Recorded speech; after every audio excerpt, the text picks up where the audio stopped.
Hi friends, welcome to our channel Chinnu Chayan 1510. అందరికీ ముందుగా వరలక్ష్మి వ్రతం శుభాకాంక్షలు. నేనైతే లాస్ట్ వీక్ సెలబ్రేట్ చేసుకోలేదు, అందుకోసం అనేసి ఈ వీక్ చేసుకుంటున్నాను. ఇప్పుడైతే నేను ప్రసాదాలు చేస్తున్నాను. ప్రసాదాలు అయితే ఆల్మోస్ట్ చేయడం అయిపోయింది. ఇక్కడైతే శనగలు ఉడకబెట్టుకున్నాను. ఇంకా ఓలిగలు చేశాను. ఓలిగలు ప్రసాదం కోసం మాత్రమే చేశాను. పూజ అయిపోయిన తర్వాత మళ్ళీ చేస్తాను.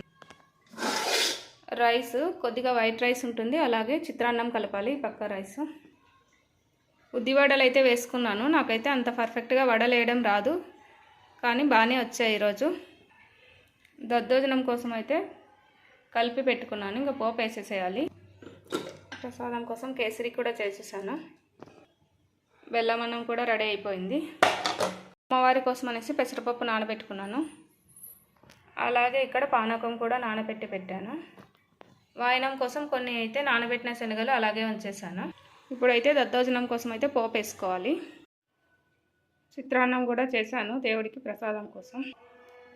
దద్దోజనంకి అయితే పోపు కూడా పెట్టేసేసాను. ఇప్పుడైతే వెళ్ళేసి ఫ్రెష్ అప్ అయ్యేసి వచ్చి అయితే పూజ చేయాలి. ఇంట్లో ఉన్న పూజా మందిరంలో అయితే దీపం పెట్టేసేసి దేవుడికి అయితే దండం పెట్టుకున్నాను. చండీగఢ్లో మాకు పూలు ఎక్కువగా దొరకవు. ఏమైనా పూజలు ఉన్నప్పుడు మా ఆయనకు చెప్తే ఆయన డ్యూటీ చేసే దగ్గర నుండి పూలు అయితే తీసుకువస్తారు. ఈరోజు మందార పూలు మాత్రమే దొరికాయి. రోజా పూలు, గన్నేరు పూలు ఏమీ దొరకలేదు.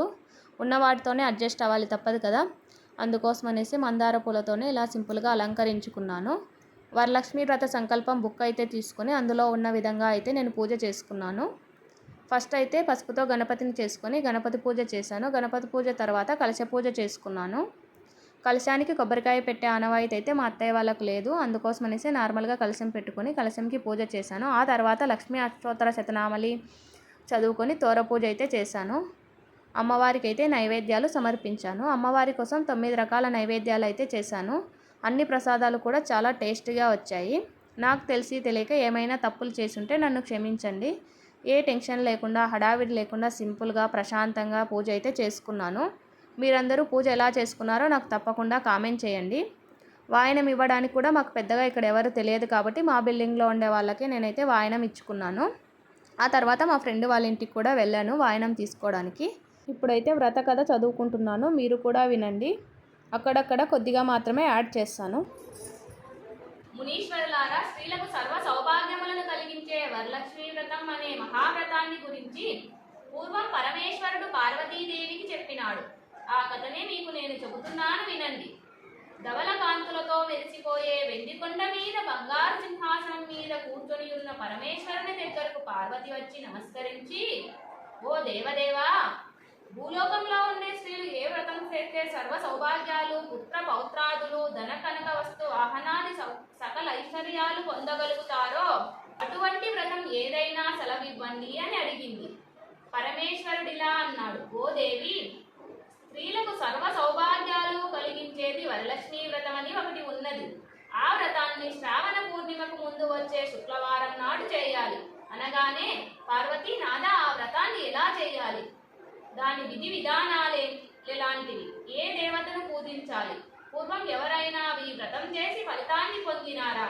ఈ సంగతులన్నింటినీ వివరంగా చెప్పండి అని అడగగా పరమశివుడు ఇలా చెప్పడం ప్రారంభించాడు. స్త్రీలందరి కాళ్ళ నుండి గల్లు గల్లుమనే శబ్దం వినిపించింది. చూసుకోగా కాళ్లకు అందలు కనిపించాయి. ఓహో, ఇదంతా వరలక్ష్మీ కటాక్షమే అని సంతోషించి వారంతా 2వ ప్రదక్షిణం చేశారు. దగదగా మెరుస్తున్న కంకణాలు చేతులకు వచ్చాయి. 3వ ప్రదక్షిణం కూడా చేశారు. ఇంకా చెప్పేదేమున్నది? ఆ స్త్రీలంతా సర్వాభరణ భూషితులైనారు. ఆ స్త్రీలందరి భవనాలు సువర్ణమయుమవులైపోయాయి. రథగజ తురగాది వాహనాలతోనూ పరివారంతోనూ మహారాజ భవనాల్లా ప్రకాశించాయి. ఆ స్త్రీలందరినీ వారి వారి ఇళ్లకు తీసుకుపోవడానికి గుర్రాలు, ఏనుగులు, రథాలు మొదలైన వాహనాలు వచ్చి చారుమతి ఇంటి ముందు నిలబడ్డాయి.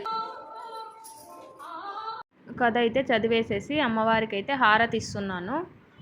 నాకైతే మనసుకు చాలా హ్యాపీగా అనిపించింది. సింపుల్గా ఇలా పూజ చేసుకున్నా కూడా, నేనైతే మరీ గ్రాండ్గా ఏం చేసుకోలేదు. సింపుల్గా అయినా కూడా నేనైతే బాగా చేసుకున్నాను. మీ అందరికీ నా పూజ నచ్చిందా లేదా తప్పకుండా కామెంట్ చేయండి. అలాగే నచ్చితే ఒక లైక్ వేసుకోండి. చాలామంది వీడియోస్ చూస్తున్నారు కానీ లైక్ చేయట్లేదు. ప్లీజ్ నా కోసం ఒక లైక్ చేయండి. మంగళహారతి అయితే ఇచ్చిన తర్వాత కళ్ళకైతే నేను అద్దుకొని దేవుడికైతే మనస్ఫూర్తిగా దండం పెట్టుకున్నాను. అందరూ బాగుండాలి, అందులో నేను ఉండాలి, అలాగే మనందరి మీద అమ్మవారి ఆశీస్సులు ఎల్లప్పుడూ ఉండాలని దేవుడిని అయితే మనస్ఫూర్తిగా కోరుకున్నాను. ఇప్పుడైతే నేను ఇంట్లో పూజ ఎలా చేసుకున్నాను, దేవుడికి ఏమేమి నైవేద్యాలు పెట్టాను, అలాగే ఏమేమి పనులు పెట్టుకున్నాను, అలాగే వాయనం ఎలా ఇచ్చుకున్నానో మీకైతే ఒకసారి చూపిస్తున్నాను, చూసేయండి. మా ఆయన అయితే డ్యూటీకి వెళ్ళారు కదా, ఇంట్లో లేరు, అందుకోసం అనేసి మా ఆయన కర్చీఫ్ అయితే నా భుజం మీద వేసుకొని మా ఆయన పక్కన ఉన్నట్టయితే పూజ చేసుకున్నాను. ఇప్పుడైతే మా ఆయన కాళ్ళకైతే దండం పెట్టుకుంటున్నాను.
వాడు ఆడుకోవాలి, ఏం ఆడుకుంటాడు కానీ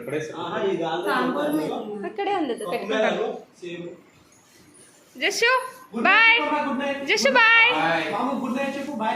జస్సు బాయ్ చెప్పు, జస్సు బాయ్ చెప్పు, జస్సు నువ్వు చెప్పు, మా అమ్మకంటే అయిపోయి గుడ్ నైట్ చెప్పు. గుడ్ నైట్, గుడ్ నైట్ ఎలా చెప్తావు? మా ఫ్రెండ్ వాళ్ళ ఇంటి దగ్గరికి అయితే వెళ్ళేసి వాయనం అయితే తీసుకొని వచ్చేసాను. ఇయర్ అయితే చండీగఢ్లో ఇలా సింపుల్గా సెలబ్రేట్ చేసుకున్నాను వరలక్ష్మి వ్రతం. ఈ వీడియో కనుక మీకు నచ్చినట్లయితే ప్లీజ్ లైక్ చేయండి, షేర్ చేయండి, సబ్స్క్రైబ్ చేయండి. Thank you for watching. Bye bye.